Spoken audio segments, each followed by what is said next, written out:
ಚಿತ್ರದುರ್ಗ, ಹಿರಿಯೂರು ಹಾಗೂ ಚಳ್ಳಕೆರೆ ಭಾಗಗಳಲ್ಲಿ ಮಳೆಯ ಕೊರತೆಯಿಂದ ರೈತರು ಸಂಕಷ್ಟಕ್ಕೆ ಸಿಲುಕಿದ್ದು, ಬೆಳೆ ಹಾಗೂ ಕುಡಿಯುವ ನೀರಿನ ರಕ್ಷಣೆಗೆ ಕೂಡಲೇ ಕ್ರಮ ಕೈಗೊಳ್ಳುವಂತೆ ಕರ್ನಾಟಕ ರಾಜ್ಯ ರೈತ ಸಂಘ ಸೇರಿದಂತೆ ವಿವಿಧ ರೈತ ಸಂಘಗಳ ಮುಖಂಡರು ಗುರುವಾರ ಮಧ್ಯಾಹ್ನ 3 ಗಂಟೆ ಸಮಯದಲ್ಲಿ ಜಿಲ್ಲಾ ಅಧಿಕಾರಿಗಳಿಗೆ ಒತ್ತಾಯಿಸಿದರು.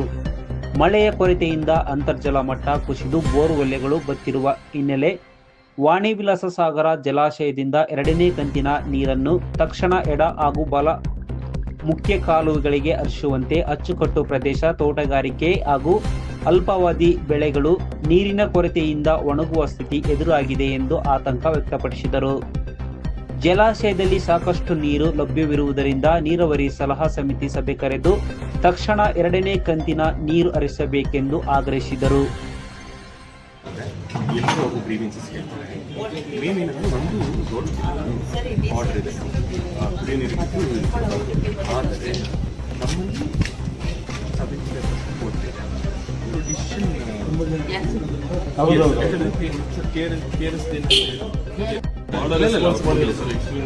ಇವ್ರ ಕಡೆಯಿಂದ ಎಲ್ಲ ನಾವು ಬಂದಿದ್ದು ತೋಟಗಾರಿಕೆ ನಮ್ಮ ಸಾಗುವಳಿಗೆ ಎಲ್ಲ ಬಂದಿದ್ದು ನೀವು ಡಿಸಿಷನ್